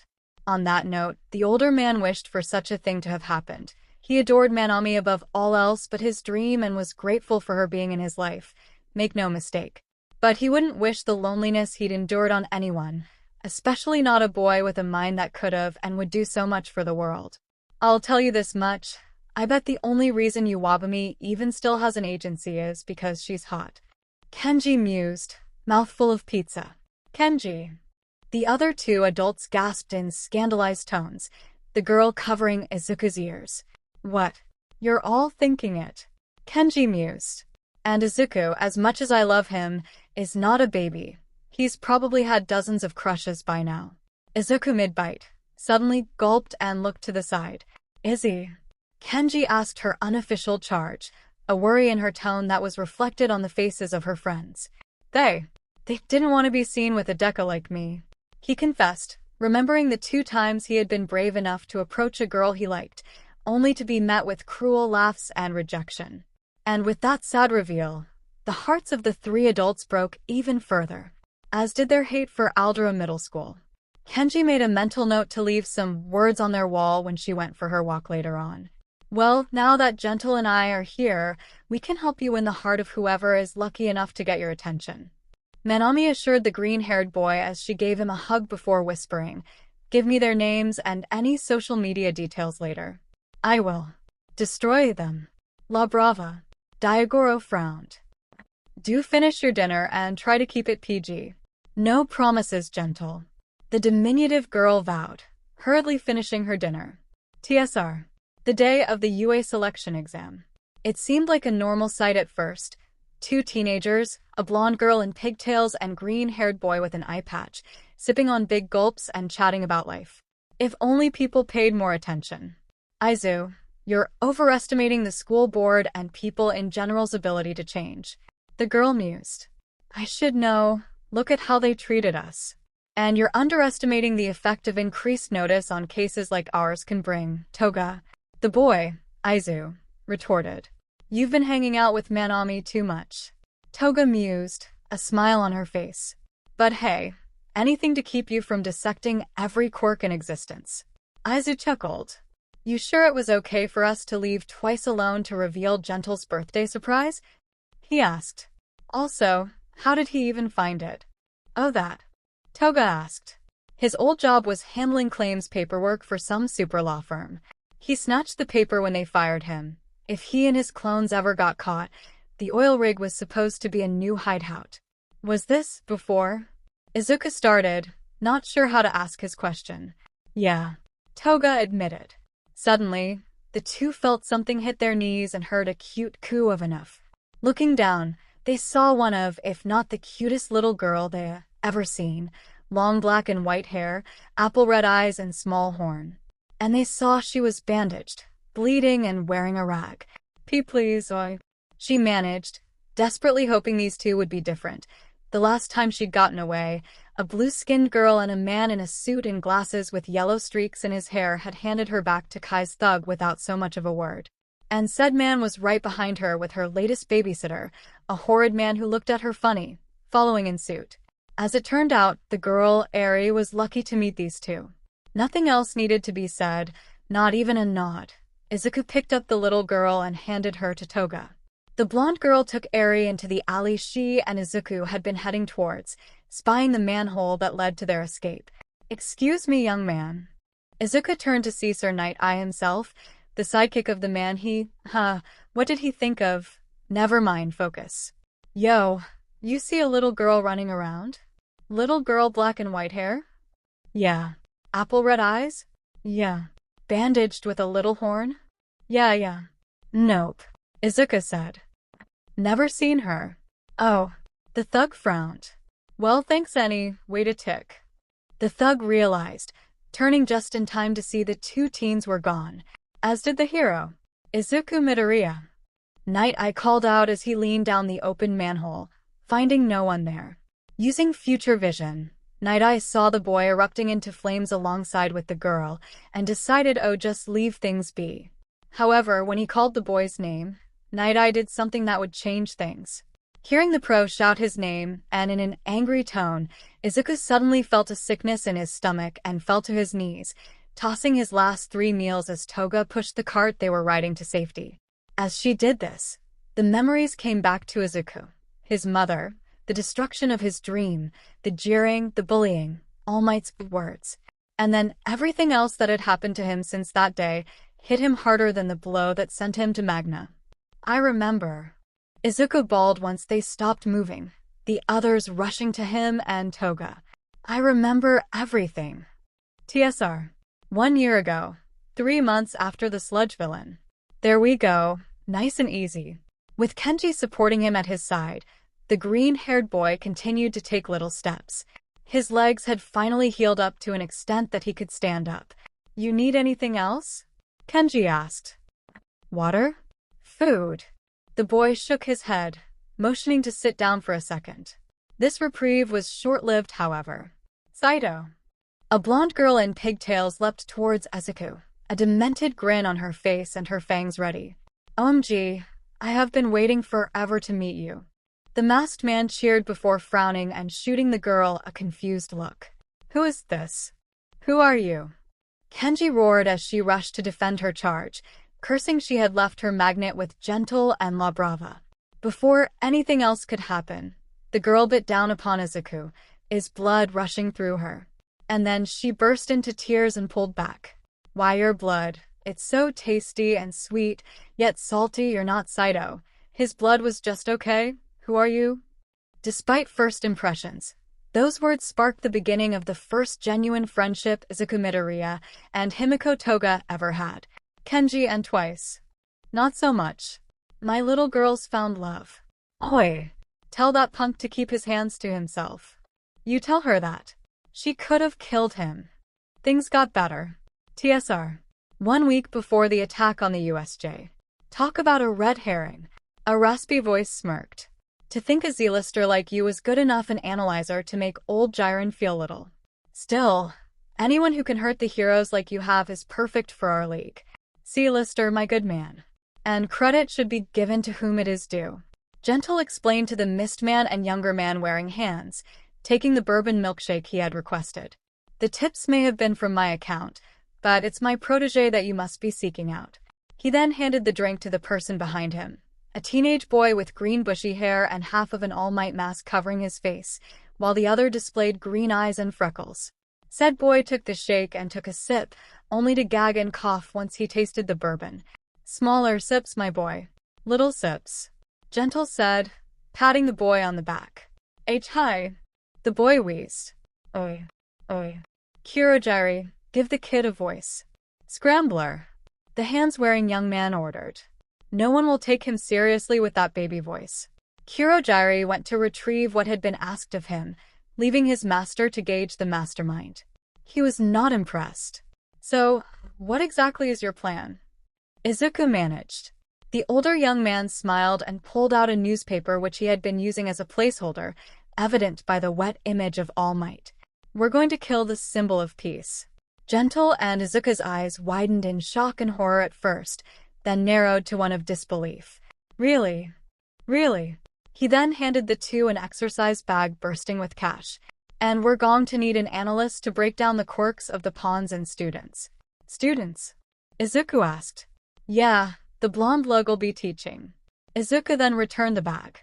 I just give the info, you do the deed. The hand-wearer suddenly smirked. Is that so, Izuku Midoriya? Yeah, I know who you are. And my Moss sources imply that you may know All Might's weakness. So either you take the cash and do what I say, or I'll take it back and dust you too. That'll cost you Magna's membership. Danjuro pointed out. The villain frowned. Fine. Just do what you can and be here. As the two left, Danjuro knew that Izuku and this hand-wearer would never see eye to eye. Tomura was indeed a vile visionary, but his Bison was lacking. Izuku was too, but the boy also had standards and was intelligent on a grand scale. On the plus side, Danjuro mused. We can now afford to buy good food, and that doll Eri-chan was looking at. And some movies for Toga and Twice? Izuku added. Only if you can recall their titles and find them. Anything before quirks is very challenging to acquire. The two returned home with a month's worth of groceries, toys, and movies, and still had a small fortune to blow. TSR. 1 year ago, 2 minutes after the sludge villain's defeat, Magna had been having a lazy day. Well, as lazy as a wanted woman could have. She had been holed up in her cheap apartment that she paid for with cash, channel surfing in vain to find something to kill her time. She'd go out to eat in a few hours, but otherwise stay out of trouble. And then, all of a sudden, she heard screaming and whoosh past her window, followed by a splat. Curious, she peeked through her window. A boy covered in soot and smelling of horridly smelling burnt meat, twitching in pain from the impact his body made upon contact with the concrete. Now, Magna was a villain through and through. She did not live with regrets. Anyone who got in her way, she dealt with them. Hell, she'd argue she was doing the world a favor with her acts.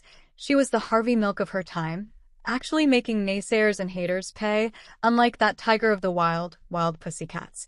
And ever since her friend's unfortunate and suspicious passing, she had not cared much for people. On another day this would stay the same. But seeing that boy, something in her awoke. She hurriedly went outside and picked him up as gently as she could, being careful not to hurt him too much as she laid him down on her couch and tried to clean him up as best she could with her limited knowledge of healing, which she mostly got from watching TV and manga. So, knowing this would not be enough as well as being aware she couldn't rush him to a hospital with the likelihood of being arrested, she went to the dark web for help. 3 minutes later. Oh, come on. La Brava shouted. That was the best video yet, and not a single yet comment or view in 3 days? It was a tiring existence for them. Filming 𝗏𝗏's outstanding exploits to properly educate the masses on the gentleman villain archetype that had all but died out after All for One had retreated into the shadows. The announcements, the attacks, the mystery and how he did it all. Admittedly, yes, 𝗏𝗏's crimes were rather low-level, but she saw the brilliance of his plan to slowly climb the ladder of villainy. This way, he'd go down in history as someone who evaded the pros for a great long while. Patience, 𝗏𝗏. 𝗏𝗏 smiled as he poured them some tea. Take a break. Have a cup and some pastries. I managed to sneak a few strawberry ones from work. The diminutive girl sighed and moved to the table of their apartment. Maybe some sugar would do her some good. However, just before she could leap from her chair, she got a notification, a message. She opened it and sped read it. Encrypted. Boy injured. No pros available. Come to this address. Can't step outside. Please hurry. Encrypted.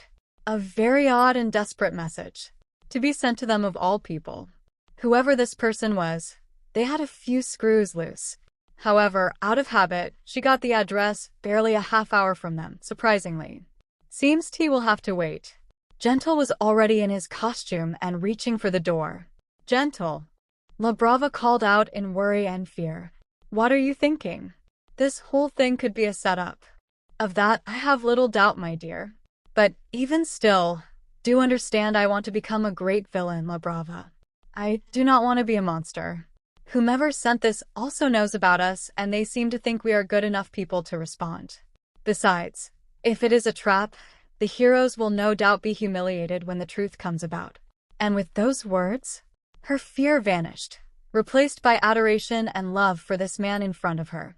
Without a second thought, she leapt into her costume, and they made their way over. The address was an abandoned and run-down building, but they spotted a light in a window. With a nod, 𝗏𝗏 used her beloved's quirk to bounce upwards to the window, which was hurriedly opened. As she fell back down, 𝗏𝗏 joined in the leap, holding her in his arms with his cane at the ready as they leapt into the room. What scared them the most was the smell of sizzling flesh. And not beef, chicken, pork, or any kind of fish. They followed the scent and gasped at the sight, a junior high student, covered in soot, bruises, and with the left corner of his face practically cooked. Standing over him was a large person in shades, gently patting him down with a rag tipped in the oldest water they could create. Oh, thank Cammy, they sighed. Someone finally responded. What happened? Minami asked, rushing to help and get a better look at the boy. No idea, he just landed here. Burning up, and I'm pretty sure with broken bones. Danjuro gave this newcomer a look over before smiling. Are you, Magna? You heard of me? Small bits here and there. Gentle. Minami begged. Handing the host a bottle of water, she fed the boy. Said boy coughed and began to stir, in great pain as he did so. Easy, easy. We got you, kid. Magna cooed as Minami and Danjuro did whatever they could to help. Can you tell us who you are? The boy started, but no answer came to his brain. I don't know. 𝗏𝗏X. The news reports that evening would mention a schoolboy who had rushed to aid the captured 𝗏𝗏 only to be killed and destroyed by the sludge villain and one of All Might's smashes colliding at once. That is how the 3 villains named to learn that the of the boy they were caring for was 𝗧𝗏𝗏 Midoriya. An hour ago, the same day. He couldn't have stayed out. As cruel as 𝗏𝗏 was, as unlikely as he was to help, 𝗧𝗏𝗏 had to do something. Kacchan would suffocate otherwise.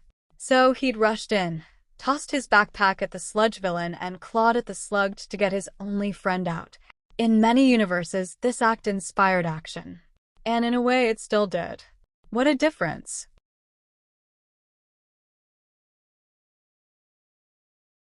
Milliseconds can make. I'm done playing with you. Detroit. Those were the last words he heard before the pain erupted in a corner of his face and he was sent flying upwards, his bones shattering from the impact. TSR. This, then, is the origin of how this little band of rejects came together. Now, let us begin the tale of how they changed Japan's hero and villain society.